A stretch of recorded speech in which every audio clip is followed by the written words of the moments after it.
For our top story this hour, we look at accusations that President Trump has failed to fulfill a major component of his campaign. RT's Daniel Bushell takes a look at how some of the president's promises are coming back to haunt him. They're all coming back. They're all coming back. Don't sell your house. Do not sell it. We're going to get those values up. We're going to get those jobs coming back. Light at the end of the tunnel pledged to General Motors workers by Donald Trump. But far from coming back, that plant's now getting closed, along with 4 others in North America. Over 14,000 GM workers tipped to get the boot. But don't worry, you now can't feed your family. The CEO says it's all good. Layoffs are in Rust Belt swing states that put Trump in power.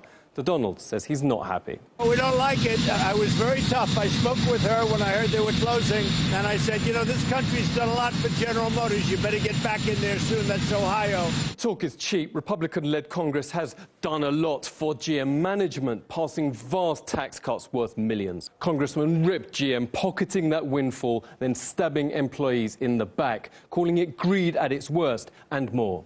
It's insulting, Aaron, and I tell you what, he did not lift one finger. We sent the president letters to try to get him engaged in helping us figure out what the future of this facility is. Senator Brown's warning of GM chiefs pilfering government help. Taxpayers have heard it before. When Barack Obama bailed out the bankrupt firm in 2009, the government watchdog notes his administration was happy to approve of that cash going on excessive bonuses for its management. Obama added he'd buy their car once he quits the White House. Where I got to get inside a brand new Chevy Volt fresh off the line, even though Secret Service wouldn't let me drive it.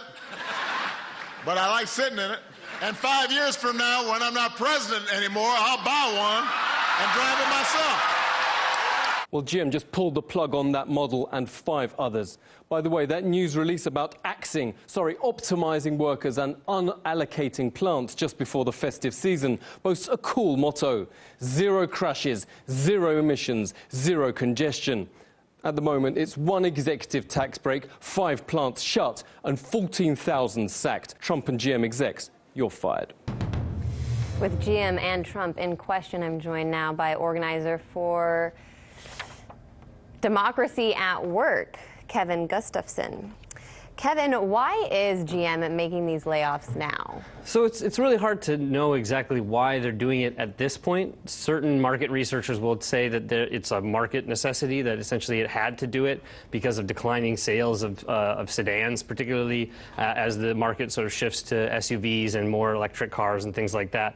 But GM's a profitable company. It had a $2.5 billion quarterly profit. It's making money hand over fist. This is while it's giving out, ridiculous bonuses and things like that to its owners. And so it doesn't really totally make sense as to why it's doing it, except until you understand that there's upcoming contract negotiations with their labor union. And so this is not necessarily something that GM had to do. It's a decision it's making because I think it really gave it away that when they announced this, they did say that these are in some ways subject to changes in contract negotiation. What they're doing is signaling to the UAW particularly that, hey, if you relax your demands in the next round of contract negotiations, maybe we'll keep some of these plans open. It's essentially blackmail. That's incredible, and I haven't heard anyone making that point. But this is still part of what's been a steady decline in the U.S. auto industry, at least in how American workers are feeling it. What has been the driving force behind that downtrend? I think a lot of it comes from essentially mismanagement at the highest levels of GM in particular, but even all of the car manufacturing plants. You have a changing market. You've got new actors like Tesla and Alphabet and other companies that are getting into the game with electric and self-driving cars.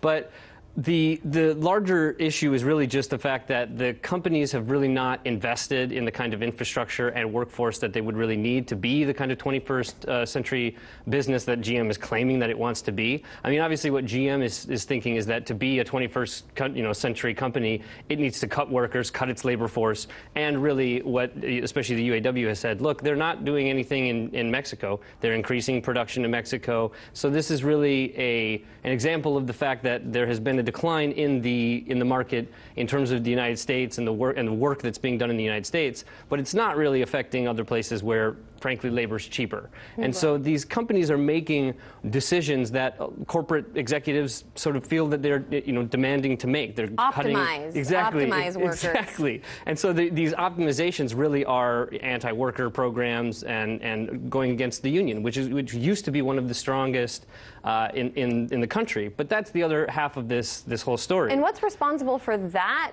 the weakening of the union? Essentially, that's on union leadership. I mean, this whole issue is not with rank-and-file workers. They've been coming to work, they've been making the cars, they've been doing what they've been told to do. This is an issue with the leadership, particularly the UAW, of being very conciliatory. Over the last 25 years, the union has basically just been basically at the whim of the company. They haven't done anything to really be the fighting force. That there's been some comments from the UAW about how this is terrible. But you compare that to what happened in Canada. One of the 5 that's being shut down is a plant in Canada.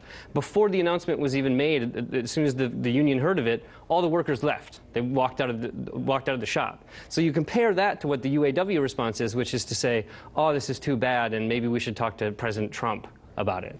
I suppose that's a possibility when some of the union bosses have some of the biggest stakes in the company. That seems to be kind of a conflict of interest.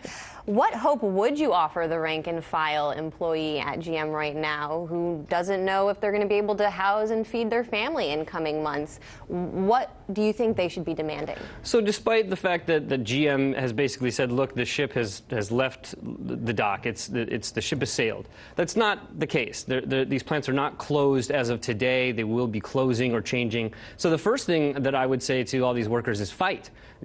Follow your Canadian workers and walk off the job and begin discussions about striking or doing something that would hurt the production of the company until they actually close it. That would be the first thing.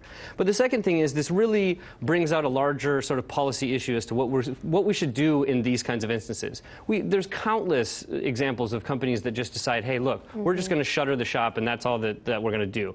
But what really needs to happen is, even on the policy side, workers should be able to have a right of first refusal when their plant closes. The workers should be able to organize together into a cooperative enterprise or some other kind of business and be able to buy it at even a discounted rate or with loan guarantees or something by the government. This should be something that we are able to do to maintain the kind of jobs in the United States that are good jobs at places where workers can feel a part of it, and that's the kind of thing that we need. And there's been work on this nationally, so there's no reason why we couldn't do that. It sounds like you're talking about democracy at work. Indeed. Thanks so much, Kevin Gustafson, for your time this afternoon. Thank you. Hey YouTube, thanks for checking out our channel. We hope you enjoyed the video. We have tons of content for you just like this. For more of RT America's one-of-a-kind news and analysis, be sure to subscribe and never stop questioning more.